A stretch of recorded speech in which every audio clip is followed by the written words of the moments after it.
Game two. So I was at 41 and 20 seconds. Okay, game two. Draft. I think the Ash pick was smart by them. If we have Malachi priority, we could have taken that on the bot lane. I do like the Thresh pick though, so it's okay. I think the the Twitch was used as an answer. Game 2 and 3, they were rule breaking. Mid couldn't play those champions. I don't understand how the rule works. Why can't he play those champions?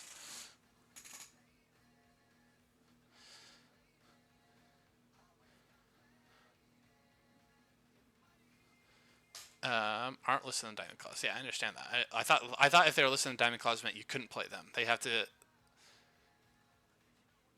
I don't know. I'll look into it. I still don't think it's a big deal. We won't worry about it. Cheating or not, they lost. It's got to feel bad. Okay, so draft wise. Okay. Yeah, like I said, it's whatever. I actually don't think I don't think that should be a rule, especially if you're making the mid laner already off roll. I think that's a stupid rule. I can get like certain flex picks from other roles. No, we can't. We lost the first one without them cheating, and then won the ones that they cheated. I think it's dumb. I will look. I'll look. But I don't think it's worth it. I don't think it's any. I don't think it's important. I think that it just makes us not liked in the league, and I don't think that's worth it. I can bring it up privately to one of their admins, but I don't think it's worth it. I agree. Nuggets just being a brat. All right. Game 2. So draft. I think that they picking the Ash pick is smart here for them. We picked Twitch Thresh. My only concern with the Thresh here is we don't really have great engage. Nocturne is the engage. In this overall draft, I think Nocturne is fine to be engage. It just makes this comp makes me nervous because we are missing like true engage. Thresh can be engage, and Thresh is great, but it's really dependent on you hitting hooks, right? So I think that's my one concern with it. We also don't have people who can instantly follow Nocturne. So like things that go pair well with Nocturne are things that can very, very easily follow him. I guess we have Silas to steal ours. Yeah, and we can talk about why that is the play. I think jungle is better to pick there blind. I could talk to everybody on the draft. I think if you're picking blind, that is a smart play to do a Primus.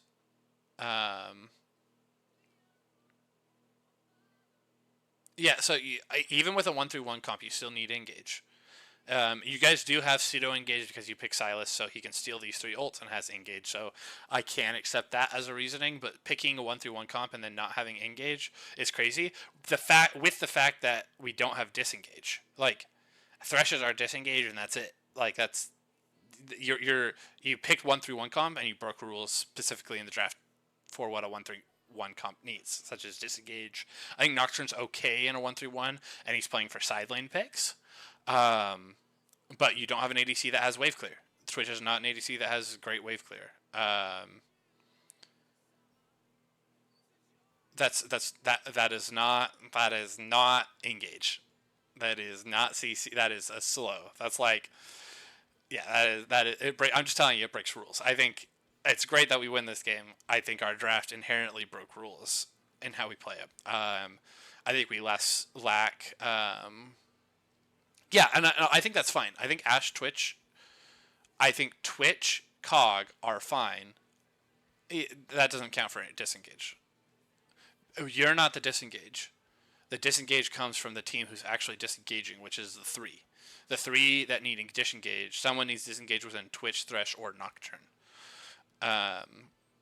Because you guys, you're purposely in a side lane. True, I guess. But our comp, while I like the idea of the comp, I think this comp requires really, really good execution. Obviously, we win the game. fantastic. I do think Gwen is a good pick overall. I just think this composition lacks really good engage. We do have Silas, so that's good. It lacks really good crowd control. So there's just some rules that we're breaking for a 1-3-1 comp that I like the idea. I think we need more practice on how to play a 1-3-1 comp, and that was really telling, particularly in that game 3 when we could not close out the game.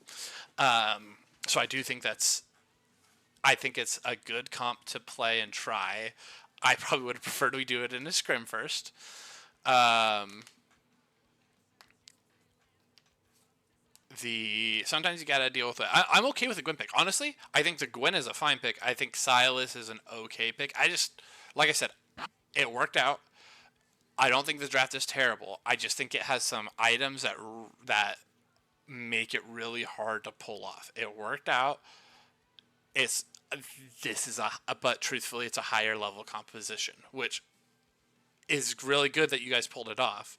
I just think that the composition is on the more. It's generally better in comp to pick a little bit easier to play composition than to pick something that's really hard. And so I do think that I just think Gwen's probably a better blind than Malphite. I like Gwen. It creates space. It does some stuff. Malphite would have been okay if we need an R button, but if we're playing for a 1-3-1, it is what it is. My concern, like I said, would just be that they have some tools that can just instantly go on us. So we should have had some form of disengage. And that's why we should have picked Nocturne where Thresh is. And Thresh, while could have been a pick, could have been something different. So I just think, like I said, I think overall the draft is decent. It just breaks some fundamental rules that make me concerned. Because if we fall behind in this game, we don't have wave clear. We're outranged. And we don't really have any way to press go. Those are three really, really bad things. If you are shorter range, you need a go button. And Nocturne's the only go button, but it's really hard for anybody to truly follow him unless you're getting flanks. So it just requires a lot of communication, a lot of prep to be able to pull this composition off, because Gwen and Silas have to be in proper position, Twitch has to be in proper position, Thresh has to be ready to go, and Nocturne has to go in and use his darkness to throw them off from the flanks that are all happening. That being said, I do think that there are some good things with this composition in terms of the 1-3-1 capabilities. If you fall behind, you guys are screwed. You lose this game if you fall behind significantly, because you have zero wave clear. So that's another thing to consider, is why ADC needed some wave clear in this composition, is because we're saying, oh, we need 1-3-1. I think Twitch is a little harder to pull off. It's better than COG. And Twitch does counter what they want to do in terms of Ash Varus.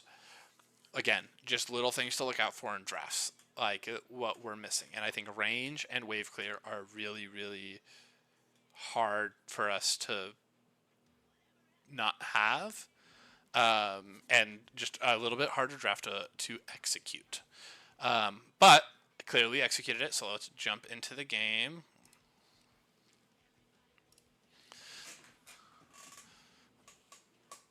So like I said, I don't think the draft is terrible. I just think that I think that some of the order, like I said, I think jungle should have been picked before ADC. I'm sorry, jungle should have picked before support. I think that blinding jungle is significantly easier on red side. Unless you have a really high priority pick. You kind of knew this guy was probably going to play Maokai or tank or something like that. He's a Sejuani one trick. So I think that advantage could have been used a little bit better.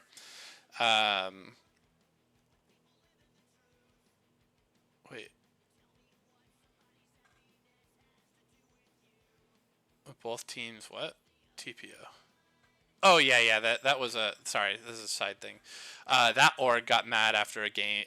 We beat them, and then the team that played them, the org team, you talk too much, Nugget.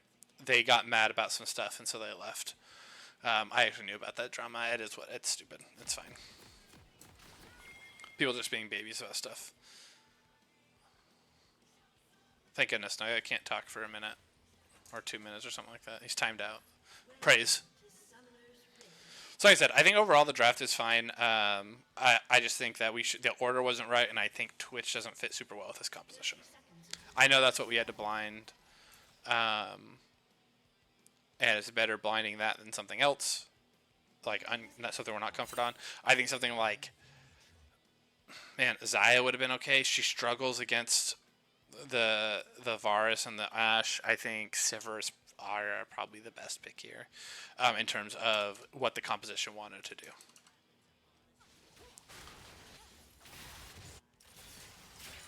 Yeah, and they're playing. So this is truthfully, they lane swap game one. We could have lane swap game two, because we want to avoid them winning the lane super hard. That's what you lane swap for, is to avoid super hard matchups. Like that's the whole reason that you lane swap. I don't think you need to. Like we obviously, Taddy and Primus just gapped him, so it's not a big deal.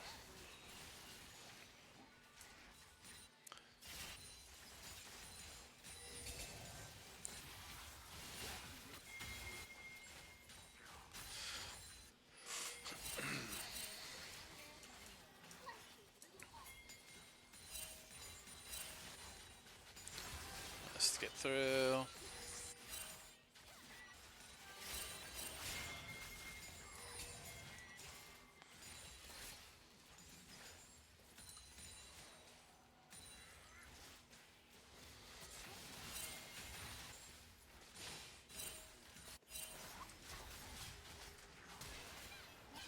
That was a good save by Nugget there. There's that slow coming in clutch.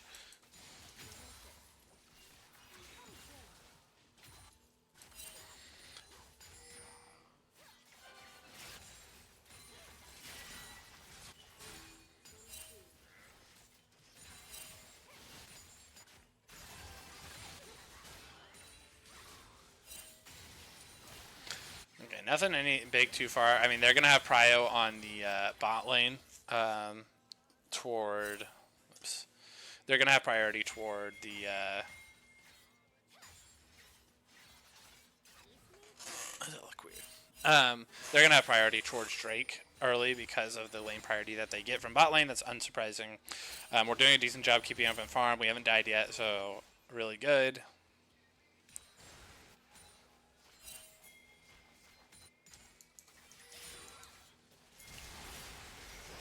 Great hook.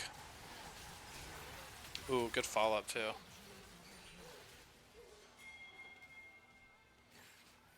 Another really good hook. Got flash. Big. That was... Let's look at this fight. I was going a little too fast. Primus messed up his fly.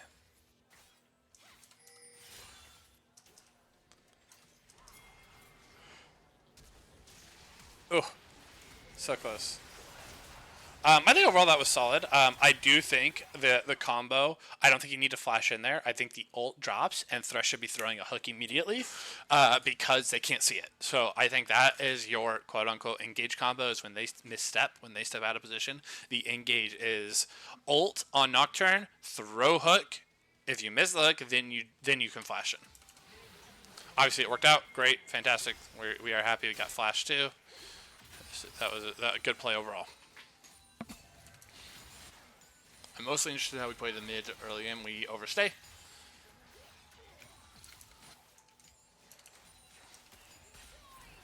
That was smart of them. That was well played by them to hold it till then.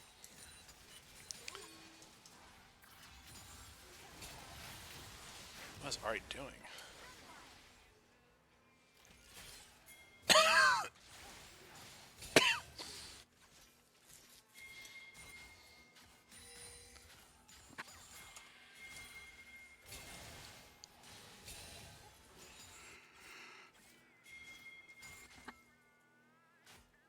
I think that's fine for Twitch to stay and push a wave. I think that's okay. He backs in. Yeah, I think that's fine. I truthfully don't think that roam was worth here. So I do have some issues with this play. I think we lose a lot bot lane, which is not the worst thing. Our guy has sums. You're taking a reset. Finally, I'm free. Oops. Okay, so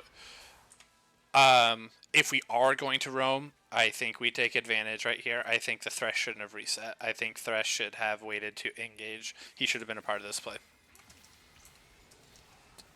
Did you have gold?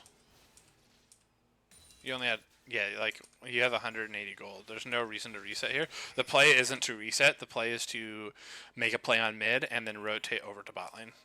There's really no reason to reset.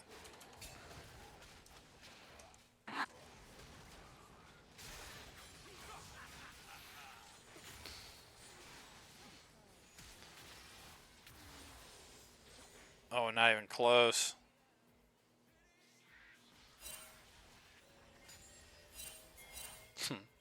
True. Was that this game? Skill matchup, hat.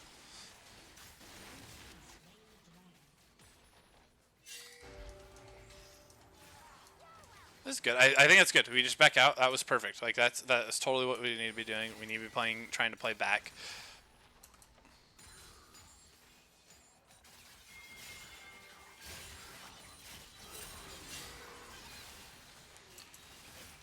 Wow, Nugget, you got away with absolute. That was. You got away with everything there. I can't believe you survived that. I literally can't believe you survived that. My God, they misplayed that so poorly. That was so bad. Good job surviving. Go back to play bottom play. This is really good. So I think this is good. You know they don't have summoners. Great flash. I think that was perfect. This is exactly how you guys should play this. Truthfully, I don't think we needed a cleanse there, but that's all right.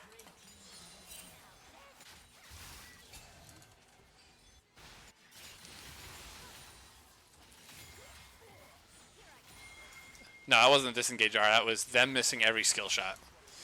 That was their diamond player missing every skill shot.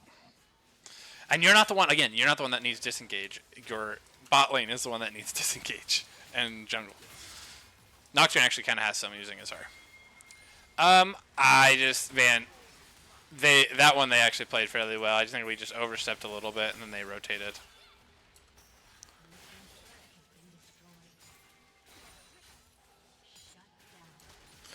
That stinks to give a shutdown over, but it is what it is. I think they just played that really well. We didn't play that particularly well. I don't really have anything to break down in that fight.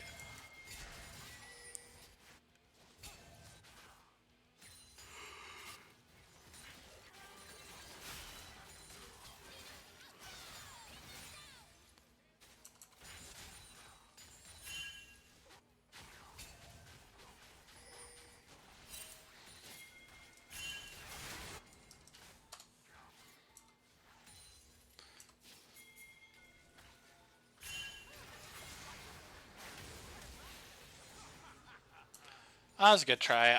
I don't know if I love it being used on Ahri.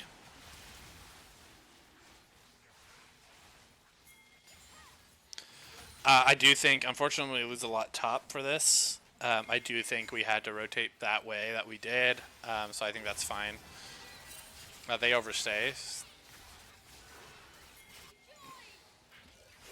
And we just need to be careful here. We just got to play this slow. Good flash out. I think we're good. Like that was what we needed. Like that worked out. The fact that we got their sums for our sums, I'm totally okay with that. And we got to pick top. So right now, I think that our rotations there were exactly what we needed to do. They needed to rotate. They tried to put pressure onto this, but he really doesn't take it that quickly at this point. They needed to rotate for this Drake. I think they needed to fight for this Drake because one of our biggest weaknesses, if we're in a 1-3-1 comp, we have a really hard time going in. We already talked about, I don't think we have engage. If they have priority on the Drakes, we have a really hard time with our composition. Great pick.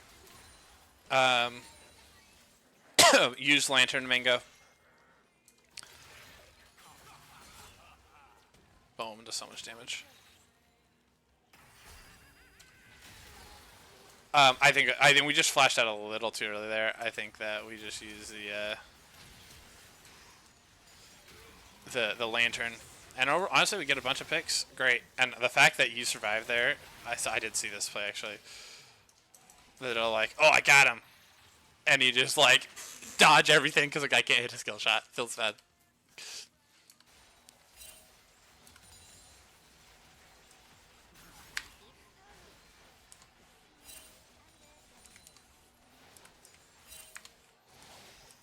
Okay, you're top.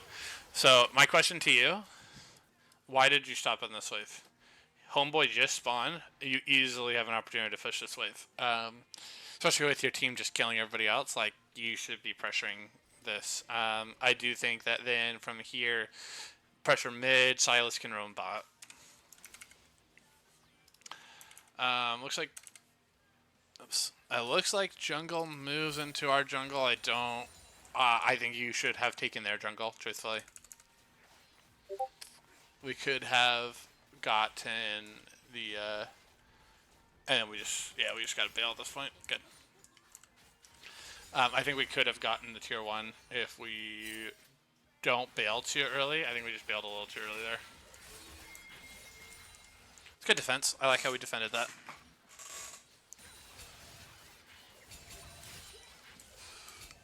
I think we are doing one thing really well. We are getting picks. I think that's one thing our team does work really well. Though we lack CCA, I think getting picks is really important for the team. I think you guys are communicating. We have ran pick comps. Ash Thresh combos. We've done that before. I think you guys are doing a really good job in terms of communicating when to get picks here and how to pick them. So that's the one thing that you guys, even though we lack CC and the comp is harder to play, I think you guys do a really good job this game communicating it and looking for those opportunities. That TP felt really forced. I don't think that TP was worth it.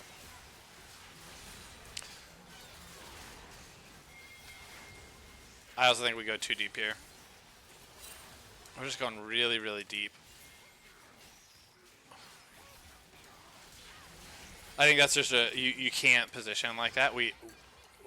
Where we're kind of positioning right now, I think that's really greedy for us to do, is walk up the direction. Same kind of play. It's kind of similar play to what we did in game 1, where Ash walked up this direction and then got caught because of it. I think Primus, you're breaking the same kind of rule here, where your positioning here is just, you don't know where they are, and you know they're not down here, and so I think that's just a really, really rough way to position and kind of gets you caught here. And again, same thing. I think sometimes we get into this, we get into our head. We gotta get, like, we lost somebody, we gotta get a kill, and we don't always. We can give stuff up. It's okay. It's okay. Like, we can give stuff up, guys. If someone gets caught, we don't need to all commit for this play and all die for it. So I think that's just another time where we kind of do that. We kind of, one person gets caught and we're like, let's go, and we all go. Or one person's split pushing and it's a 4 versus 5, and we kind of like, hey, it's a 4v5. We're down 1. Our guy's split pushing, but we're going to take this fight. So I think sometimes we just get a little too excited.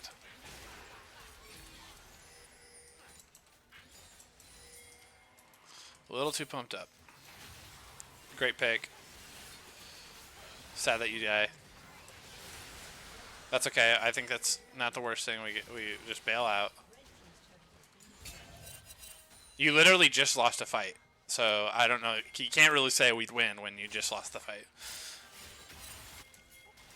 Overall, though, we're not in a terrible state.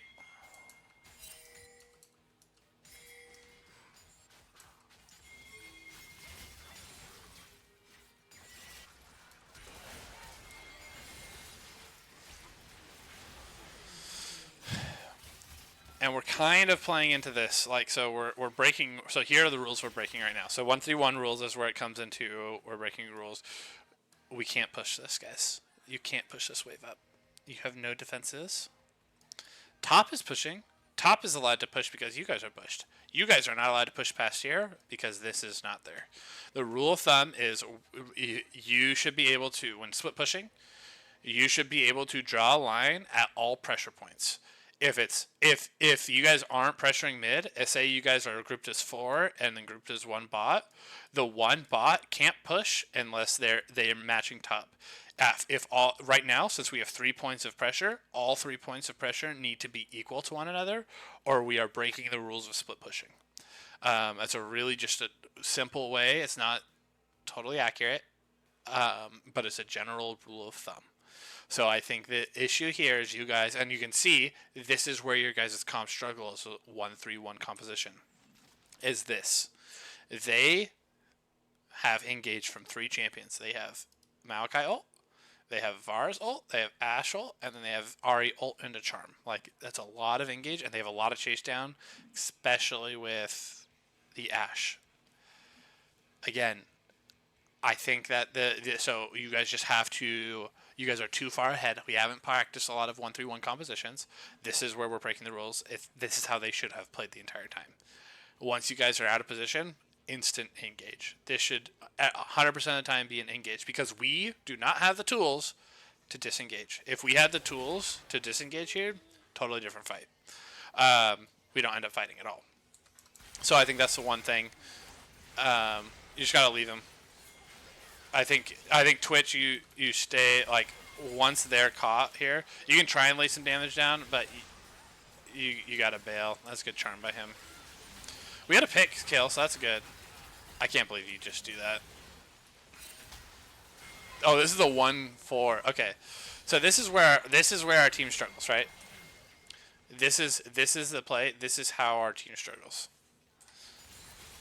Like it's those type of fights, right? They press too far, and Mango makes them pay. So that's like, so I think this is a good re-engage communication. I think you guys need to be talking. Hey, we can take this. We can take this. I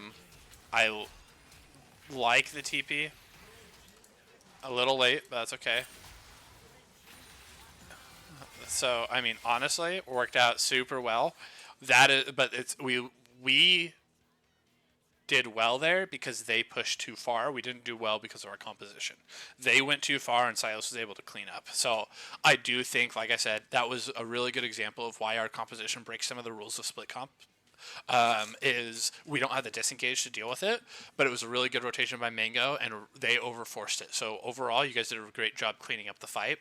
I think Mango, your TP was Mango. I'm sorry, Mr. Nugget, your TP was a weird place to TP.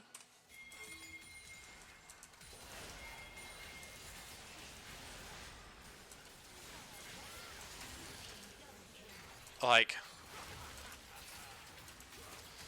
you have a TP here, you have a TP here. It was just late. You have another. Even this ward is better. So I think we got to work on some of the TPs. I understand that you're trying to go for a flank angle. I don't think this was a play where you needed a flank angle. And part of that is just learning and understanding when a flank is needed, and this fight wasn't one that needed. So overall, I think Orion and Hart, you did a great job communicating in terms of, hey, we can win this fight. I wasn't there. I hope that there was communication of, hey, I think we can win this fight and destroy them, which you guys did. But it does a good example of showing why we broke some rules in the competition. And then they broke the rules by overchasing. So, overall, I mean, great way to take advantage of their mistake there.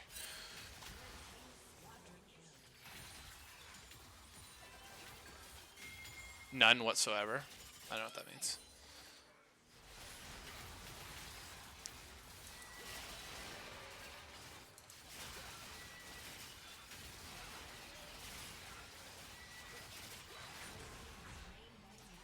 Yeah. Yep. So then, if that's the case, if what Pity is saying here, you two need to be communicating in this fight. So Mango, right here, this should be, hey, we can win, we can turn this. If you think, I think this is crazy that you guys took this and won this. I mean, awesome, fantastic that you guys. They did use a lot of their tools, so it's not necessarily crazy. It's ballsy as heck. Which I mean, take like, freaking well played. Like I get credit where credit's due. I think Varsult's better to take there. I think you had the ability to take Varasult. So great cleanup, great claps. I think overall that worked out really, really well.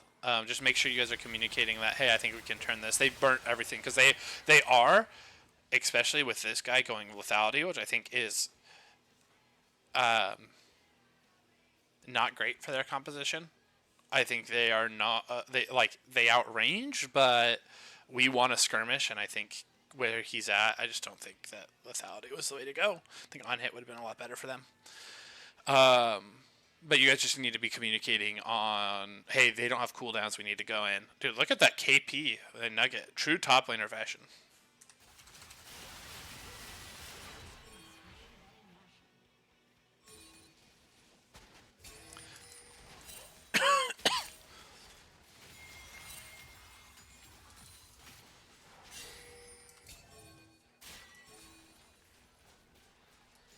You have Baron. Okay, so this is 1-1. Here, remember, this is our biggest issue when you guys are 1-1ing. Look at our waves. Why are these like honestly? Back off. Don't pressure this wave. Sink these waves. Just this one, honestly, I wouldn't push this nugget.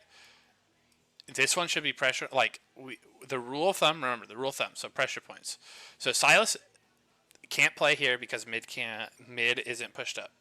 So what we should be doing is this wave right here. We should not hard shove this wave mid. Our top laner and our mid laner should run back and empower the minions because they are faster. 45 seconds. So then that's a good reason, but you guys don't need to. I get that. They're rotating. I think you pressuring here isn't the worst thing in the world, but Silas literally can't pressure here. You guys don't need to go get Drake here. There's zero reason to get the Drake. The play should be we have Baron. We pressure turrets. After we pressure turrets, when waves, we push one, we get a couple turrets, and then we rotate back to the Drake after we force them into their own base. So you guys shouldn't be taking a Drake fight. The play shouldn't be to call for Drake here. There's not a lot of reason to call for Drake. The true play should be I'm going to shove these lanes, match them, and then we're going to, after we get these turrets, we'll rotate back towards it, or after we pressure here and they're stuck in their base, we rotate over.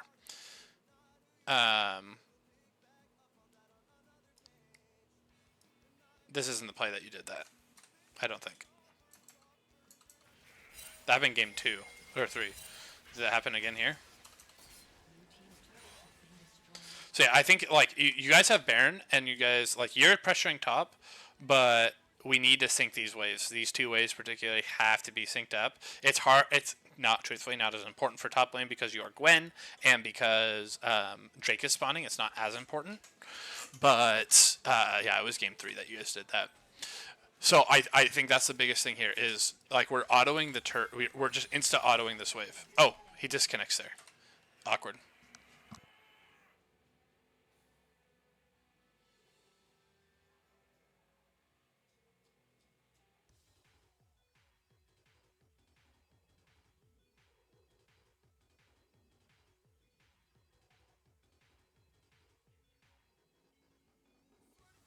Okay. Sorry. Yeah, I'm aware that Taddy loses power for a bit. So I do think that we don't clear this wave. Okay, he's back. We sync the waves up. Despite him losing power, I think you guys like I said, I think we're just not using our Baron to his advantage right now. You guys should be pressuring and syncing up the side waves.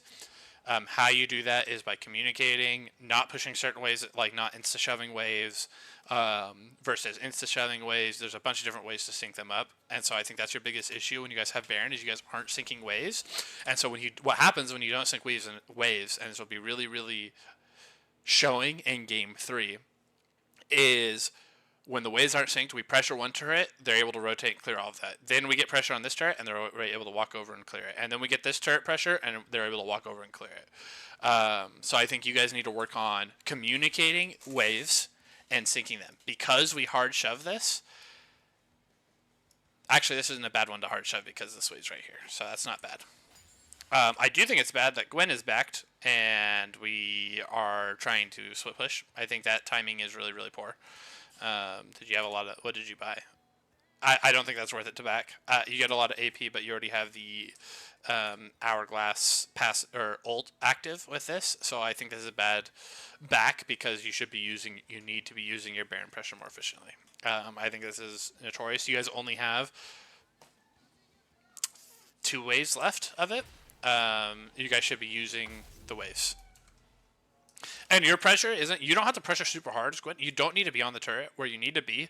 So, rule of split pushing. Your team is pressuring here, right? They're pressuring onto this turret. And you've already taken this turret. Again, the rule is you can't pass that barrier, right? So what you do is you sit right here. You don't touch the turret. You sit just close enough for the minions to be empowered. And when they start rotating over to you, you instant bail. So you sit there just to empower. You don't need to hit the turret. You just allow minions to be empowered and pressure the turret while your team is pressuring the other turrets. So I think that's just getting wave synced up, pressuring properly, not backing at inappropriate times, which is what frequently happens. My wife got me food. Sorry, I gotta look at the food. I'm hungry. All right. So we get pressure on it. It's good. I still don't know why we're not pressuring. I'm not sure why Silas is moving over here when this wave is right here. I don't think it's inconsistent. Sorry, Primus. I think it's really poor. At least in these two games, it's been really, really bad. From watching what I saw in Game 3 and watching this game, it's these two games were really bad how we applied Baron pressure, which is okay. That's what I mean. That's what's learned, like, right? Like, I would rather have late game problems than early game problems. We can learn late game. Early game's a lot harder to recover from. So I do think this should have been pressured. It looks like R8 ends here, so fantastic if that's the case. But I do think that just we need to be a little bit more aware of when to pressure. I think our back timers are really, really bad. Nugget particularly has a tendency to back in the middle of pressuring while everybody else is pressuring.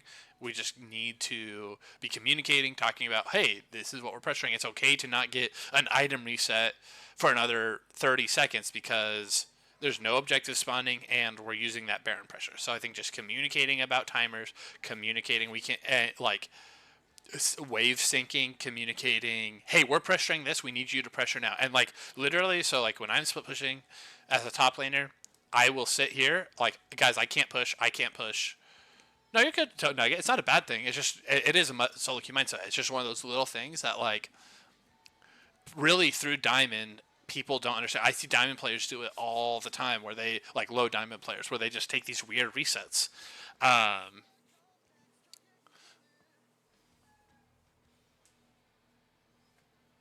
No, I think, yes, thinking waves is a,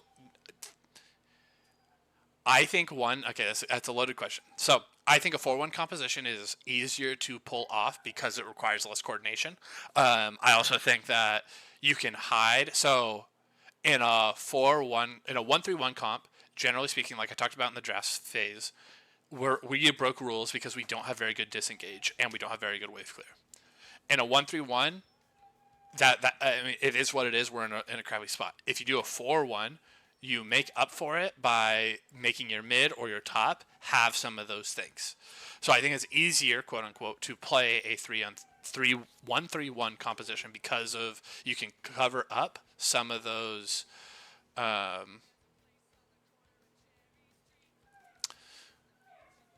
get to that comment from Nugget here in a second. So I think it's easier to cover up holes in the draft in a 4-1 draft. That being said, I don't think it's difficult to sync the waves. It just requires you guys to say, hey, I'm going to push this wave. I'm not pushing this wave until your wave hits right here. So like for mid shouldn't push the wave until the top and the mid get like right here. So I just think it requires talking. Syncing the waves is not difficult if we're communicating the proper pressure points or the proper times to push the waves. I'm sure there's a video of how to sync the waves. I can probably get it to you that will describe it significantly better than I can. It just requires the communication of when to push the wave at the right time. So I don't necessarily think we need to draft in a way for these comps. I think a 1-3-1 comp can fit how we want to play really, really well. It just requires more communication than we're used to. A team fight composition requires, hey guys, let's go in, let's press R, let's engage, let's do this. Whereas a 1-3-1 composition requires a ton of, hey, they just left, they're missing, they're doing that, they're doing this, they're doing that. My wave's not here, and that's just a lot more communication than you were used to doing. Nugget tends to be a little quieter, Mango tends to be a little quieter, and it requires a lot of communication from those two specifically because they are the pressure points. They're the ones who need to communicate where they're at so mid can apply pressure properly so they can apply pressure properly. Like it's a circle, right? It requires everybody to be constantly communicating so that the each wave can be in the right spot, the right time, so each pressure point is hitting at the exact same time. So I don't think necessarily it's about drafting an easier comp. If we're doing that, we don't draft a 1-3-1 comp. I think 1-3-1 and 1-4 are some of the most difficult to play, particularly in composition play, or in team comp, competitive. That's the word I'm looking for. Competitive play. I think they're one of the most difficult to play overall. But we played them. We did it. It just requires a little bit more communication on our wave states. So that's something we can practice. That's something we can draft to. And next time we scrim, I can draft towards that and helping us understand, hey, this is what I need at this moment to pressure this point, right? As for Mango rotating here, we were getting caught. And I think him not being able to pressure here is a byproduct of Nugget backing. Because Nugget's not pressuring here, it allows this guy to now be here or be here. But I do think we should have been pressuring the spot wave. I think while it's crashing, while we still have Baron, I think Baron's just about to despawn. This is the last wave. We should have pressured it. Like I said, I think it's a byproduct that he can't pressure because Nugget based too soon. That's something that I've talked about a couple different times. We're desyncing our back timers, especially when we have Baron. We tend to do it. Is everybody's not backing at the same time. Everyone is backing at different times, which takes off pressure off the map and wastes our Baron. There was one, Ray, I don't think you were on the team yet. There was one time where we had Baron and we desynced our timers 4 times, and so in the 3 minutes we had Baron, we actually only got 30 seconds of wave pressure. It's crazy. So it's just something we need to communicate is our timers, particularly before objectives, particularly before, like with Baron, we need to be not only syncing waves, but syncing our back timers. Because like right now, we have 2,000 gold, 1,600 gold on 2 of our carries, but we're going to lose pressure for 30 seconds, 40 seconds, 2 minutes plus because our other person just reset, and now it's desynced with our Silas and our Twitch. So I think I understand, like, we get happy and excited when we can complete an item. That's not what's important. Obviously, if you have the gold, you don't need to overpressure. You don't need to overforce a team fight. And when you're pressuring with Baron, you shouldn't. You want to be using your Baron to your advantage and split pushing and out macroing them. But you need to time the backs. If you're going to back there, it should be, hey, everybody, I'm backing right now. Let's all back, all buy, and then we'll come back onto the map together as a team and pressure properly.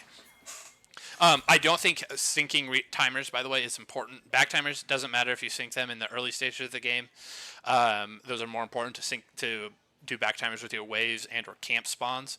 But in the probably 15 to 20 minute plus range, you need to start syncing your backs and trying to back at the same time, because if you think about it, if you back stagnated over 2 minutes, you lost 2 minutes of pressure you could have been having, whether it be invading, whether it be getting turret pressure, whether it be objective pressure, vision pressure. There's a bunch of different stuff. Whereas if you all sync at 30 seconds, you only lose 30 seconds off the map.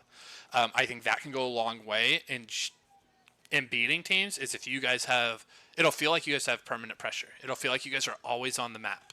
I'm sure you guys have been in games like that where you're like, what the heck, or seen it in pro play too. Obviously this is not pro play, but where they just have this permanent lockdown, and it's like, man, I have zero way to deal with them. And we do that by syncing our back timers and being on the map at all times.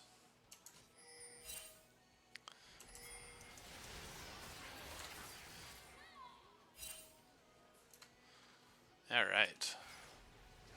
I think it's a great call out, whoever called this. Hopefully you guys are communicating it. Just one-shots him. Really good, really good.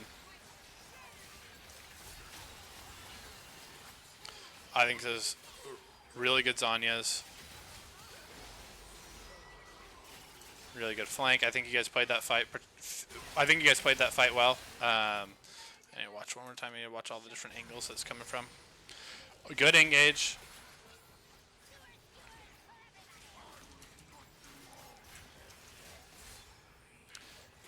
Taddy, I think you need to be. I think you auto clicked and it out of the wave, I think you need to be trying to apply pressure. I also think, just a small note for you, Taddy, something to work on is your, as the opposing team said, your what do they call it, space gliding or something like that, your auto attack movements. So in this fight, you are standing still the entire time, and you miss damage because of it.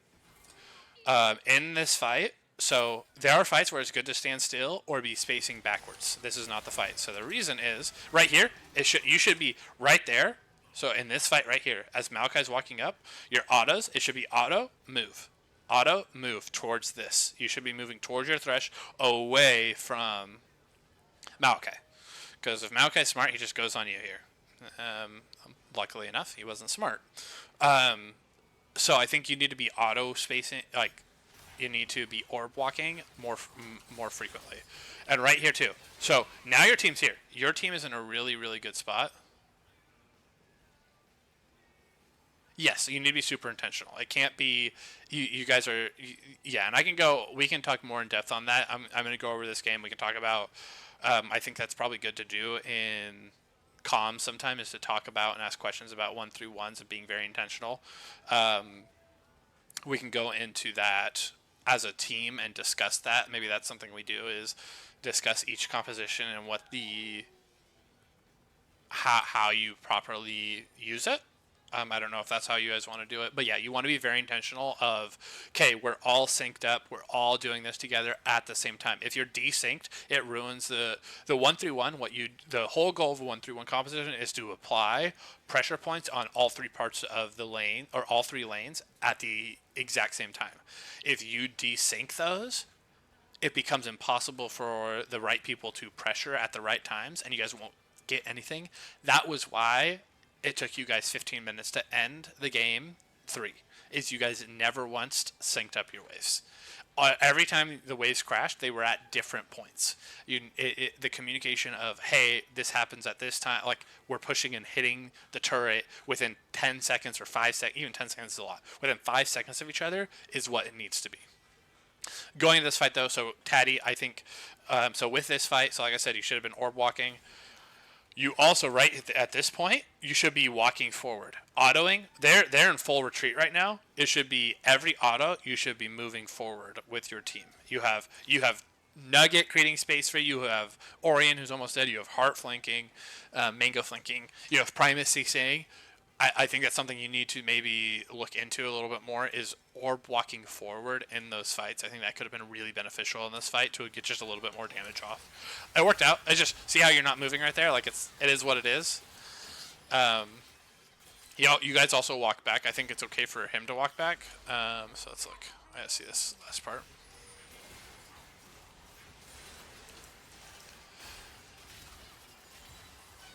Both of you, I don't think walk back here.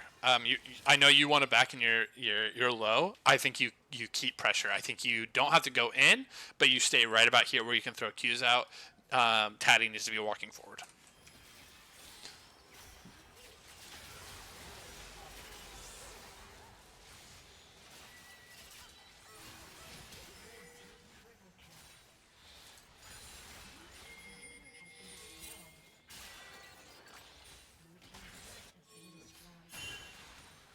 The fact that they wasted an arrow on Gwen is hilarious to me.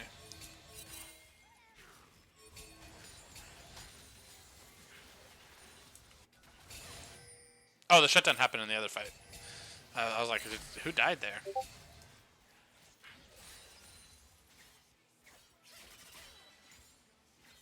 Okay. Another really good example. Desynced waves. Desynced back timer. We can't pressure.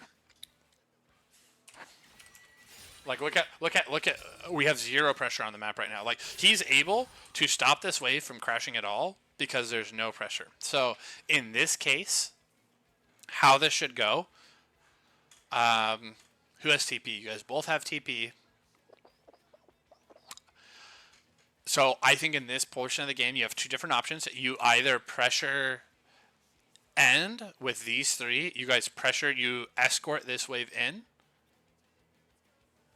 Personally, not my favorite. I think you actually swap to a 3-1-1 composition in this point, which is the same thing, just different lane assignments. So I think Silas is probably better to have in the mid lane because he has instant CC if needed. I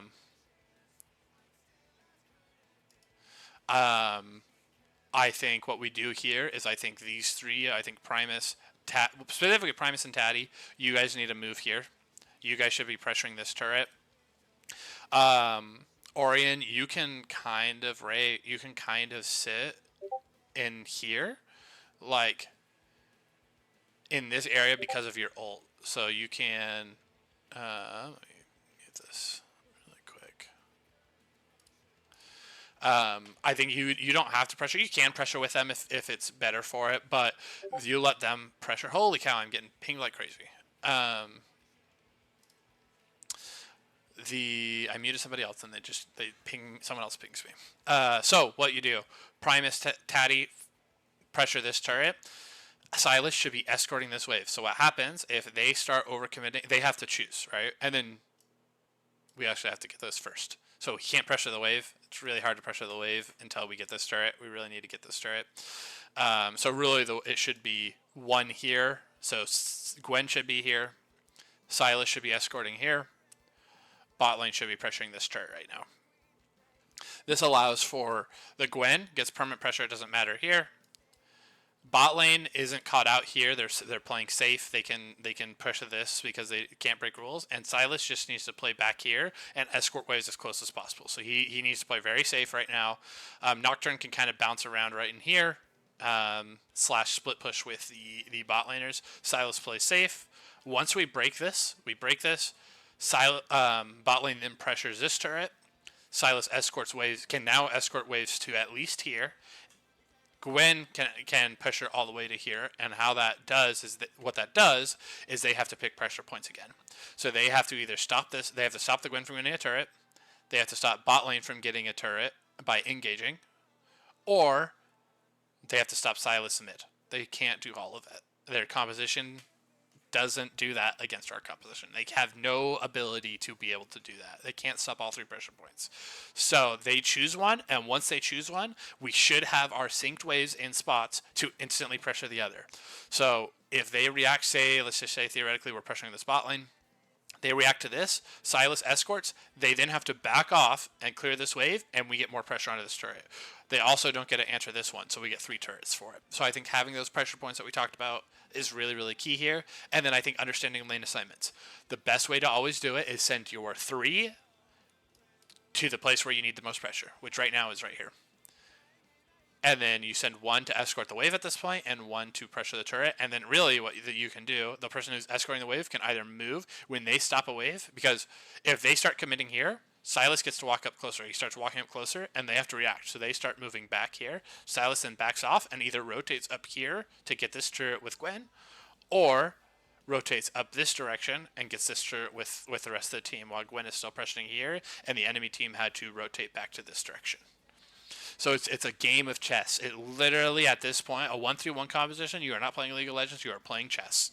So that's just little things, like I said, understanding wave pressure, understanding wave assignments. We hear 1-3-1, and you think 1 top, 3 middle, 1 bot, but generally that's how it is until you break a turret. Then it changes into a 3-1-1 or a 1-1-3, depending on where the pressure points are. And one of the ones should always be escorting the waves in. Now you don't want to group as by default. Most 1-3-1 compositions don't want to group as 5 until you get TP flanks or things like that. But grouping as a 5 unit is really bad. Yeah, except we were also playing Connect 4 with our waves. We weren't even playing Connect 4. We were playing Shoots and Ladders. So we just got to sync those waves up so allow pressure points at the right time, and that allows us to take all the other things from them. I think this is a great back-off. But you need to let your waves do stuff, and you also need to have somebody pressuring the bot lane. It really should be, you guys are grouping as 5 here. Nah, pressure here, guys. Pressure this. Then it forces them to react. No one can 1v1 the Silas. No one can 1v1 the Gwen. Pressure it. Force them to react. When someone reacts, you guys get this for free. or not, or they react, right? And then you get this for free. So again, me talking about that earlier wasn't even taking consideration the Baron, right? Baron's up, and so now that's a fourth pressure point. You have 3 waves. One is going to pressure by itself. You can escort. It's not a bad thing to escort, but you can pressure here. This is a lot harder to press. This one, it doesn't matter as much when Baron is up. This one is super key when Baron is up. This pressure right here. So, especially with 2 TBs, the play should have been, we're pressing here.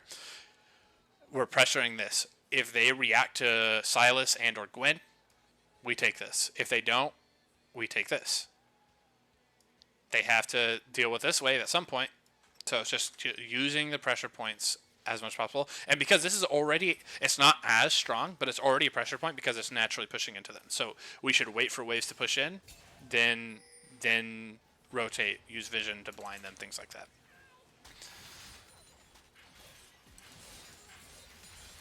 So this is good. We decided to go for the Drake instead. This is how it should look. Gwen pushing like this. Gwen just backs off just like that. That is perfect. You just back off. It doesn't matter. He hard commits.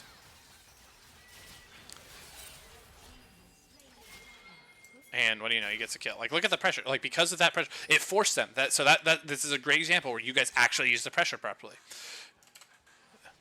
We're not very good at it, but this forced them. They felt so pressured. So at this point, you guys are getting soul. Their Maokai and their team felt so much pressure to get something done on the opposite side of the map. They flashed onto Gwen with Maokai, gave us soul, and then let their ADC die, and our top laner got out. That is what pressure does. That is why pressure is so important. Now they're absolutely cut off and in just the absolute worst spot they can be, and that all became, this entire play topside happened because we did pressure the Drake properly. The entire thing happened because of that. And this wave naturally pushing, so it's already pressuring. Like, literally the entirety of this play is because we actually used our pressure. Gwen extended. When Gwen saw that she couldn't extend anymore because they weren't pressuring the soul point, backed off, got a kill for it. We were right there. So that was everything said and done. At the end, that was a perfect example of why you need to have pressure points in certain spots at the right times.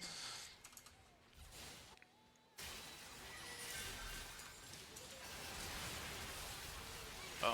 Nice win.